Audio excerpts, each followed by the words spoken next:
Olá, sejam todos bem-vindos à Top Invest, trazendo para vocês hoje mais uma aula para o concurso do Banco da Amazônia com os conhecimentos específicos bancários. A gente já viu então toda a estrutura do sistema financeiro nacional, os órgãos reguladores, os bancos comerciais, os bancos múltiplos. Estamos vendo os agentes especiais. A gente viu na aula passada a Caixa Econômica Federal, vamos ver hoje as cooperativas de crédito. Só para relembrar aqui então o nosso esqueminha, a gente tem a estrutura do Sistema Financeiro Nacional, com o Conselho Monetário Nacional como órgão máximo do Sistema Financeiro Nacional. A gente tem nos bancos o Bacen como supervisor. Aí temos então as não bancárias, os agentes especiais e as bancárias. Os bancárias são os bancos comuns, os bancos de investimentos, os bancos múltiplos que a gente viu nas aulas anteriores. E estamos vendo os agentes especiais, que é o caso do Caixa Econômica Federal, Banco do Brasil e também as cooperativas de crédito. A aula de hoje, então, é sobre as cooperativas de crédito. Importante lembrar que as cooperativas de crédito são instituições financeiras formadas por associações civis. Podem ser pessoas físicas, pessoas jurídicas, agricultores, produtores rurais, enfim, todos os tipos de associações de pessoas. Essas cooperativas de crédito ou qualquer outro tipo de cooperativa, elas não têm fins lucrativos. As cooperativas de crédito, como elas fazem funções muito semelhantes aos bancos, elas são equiparadas aos bancos, de acordo com a Lei 4.595, também a Lei Complementar 5.764, que vai regular as cooperativas de crédito. Assim como os bancos também, as cooperativas de crédito são obrigadas a seguir todas as regulações de lavagem de dinheiro, depósito compulsório, que tem uma grande diferença, que não é recolhido ao Banco Central, e sim ao Banco do Brasil. Enfim, é muito semelhante ao banco, a diferença é que é uma cooperativa, a gente vai ver as principais diferenças ali na frente. A cooperativa financeira é, então, uma instituição financeira de crédito organizada sobre a forma de sociedade cooperativa e é mantida pelos próprios cooperados, que exercem ao mesmo tempo o papel de donos e usuários. Você, como um associado à cooperativa, você recebe uma pequena parte do capital social, então recebe os dividendos dessa empresa e também tem que arcar os prejuízos caso eles ocorram. E também como usuário, porque você vai estar lá para fazer empréstimos, fazer investimentos, enfim. As cooperativas financeiras são muito eficientes no fortalecimento da economia, porque elas democratizam o crédito e desconcentram a renda dos grandes bancos. A cooperativa de crédito tem uma função social, não só de gerar lucros aos acionistas. Então, as cooperativas devem ter no mínimo 20 associados. Existem vários tipos de cooperativas. Como eu falei antes, podem ser uma cooperativa de agricultores, de microempresários, de empresários, de funcionários de uma empresa, as mais diferentes finalidades, tá? E elas são divididas basicamente em três tipos. As cooperativas singulares, de primeiro grau, são pequenas cooperativas que têm no mínimo 20 pessoas físicas.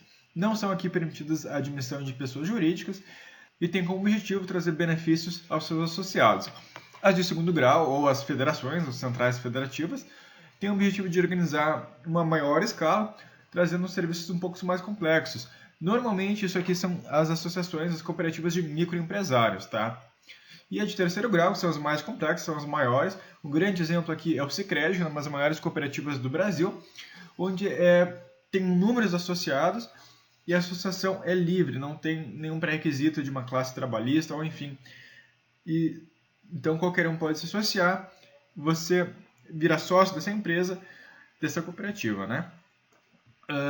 Prosseguindo aqui, então, quem pode criar uma cooperativa? Qualquer um pode criar uma cooperativa desde que estejam no mínimo 20 membros, tá? E podem ser, como falei antes, agricultores, pequenos empresários, enfim. Como qualquer ramo de negócio, existem as vantagens e as desvantagens. As vantagens, é claro, são muitas. A cooperativa é dirigida e controlada pelos próprios associados, não por acionistas ou grandes diretores. A Assembleia dos Associados é quem decide qual vai ser o planejamento que a cooperativa vai seguir. A aplicação de recursos da poupança numa cooperativa de crédito é direcionada aos próprios cooperados a fim de trazer benefícios sociais a essa cooperativa. Normalmente tem um atendimento personalizado, porque são cooperados, não são meros clientes.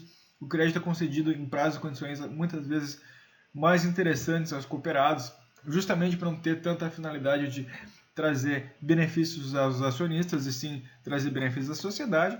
Os associados, claro, podem se beneficiar dos eventuais retornos que tenha essa cooperativa, porque ela não tem fins lucrativos. O lucro líquido apurado na cooperativa é dividido entre os associados de forma conveniente à sua participação. Tem algumas desvantagens. É claro que como você é um cooperativo Como um cooperado, você também é um dos donos da cooperativa. Eventuais prejuízos você vai ter que arcar com eles. Normalmente esses são descontados diretamente nos serviços a serem usufruídos no futuro. Eu criei aqui um quadro para a gente entender melhor a diferença entre um banco e uma cooperativa. Os bancos são de propriedade privada, sempre tem um dono ou um conjunto de donos, que são os acionistas. Já na cooperativa de crédito, os cooperados são os donos, então não tem tanto objetivo visando lucros, e sim o melhor para a sociedade. No banco é permitida a transferência de ações, você pode ir na bolsa de valores ou no mercado de balcão e vender suas ações. Já numa cooperativa de crédito não é permitido. No banco, quem manda são os membros do conselho de administração, normalmente os fundadores, e nas cooperativas de crédito são os próprios cooperados. No banco, o usuário é um mero cliente. Já numa cooperativa de crédito, ele é um próprio dono. Ele é um usuário e um dono, então vai ter uma política de atendimento diferente. No banco, então, o relacionamento com o cliente é a prioridade de redução de custos e, claro, gerar cada vez mais lucro para os bancos, como a gente vê nos balanços dos bancos. Nas cooperativas de crédito, eles tentam analisar a melhor capacidade de investimento do cliente e gerar um crédito consciente, a fim de que todos tirem vantagem juntos. Os bancos priorizam geralmente os grandes centros urbanos, né? Você pode ver, inclusive, que os maiores bancos do Brasil, como Itaú, Bradesco, Santander, muitas vezes não têm sequer agências em cidades pequenas. Já as cooperativas de crédito, ao contrário, normalmente nas pequenas cidades que se fortalecem justamente por trabalhar no ecossistema cooperativo. Os bancos têm um atendimento impessoal, normalmente tentando empurrar algum produto financeiro para você, muitas vezes um produto que não é adequado a você. Já a cooperativa de crédito não busca que o associado tenha o melhor uso dos produtos de forma consciente. O banco é um vínculo frágil com a comunidade, uma vez que ele parar de dar lucro, eles vão lá e fecham o banco. Já a cooperativa de crédito não, procura estar sempre auxiliando a comunidade, trazendo benefícios a todos. Os bancos focam na concorrência de mercado, brigando por taxas, já as cooperativas desenvolvem uma cooperação. É uma troca de afinidades, né? E os bancos remuneram os acionistas proporcional ao capital investido. Já na cooperativa de crédito, os lucros do exercício são distribuídos entre os associados na mesma proporção que eles possuem da cooperativa. Dúvidas, a gente fica à disposição nos comentários ou pelo e-mail. Acessem o nosso site, leiam nosso artigo completo. Não deixem de clicar em gostei no nosso vídeo, se inscrever no nosso canal. Toda segunda e quarta a gente tem uma videoaula nova para vocês. Muito obrigado e bons estudos a todos.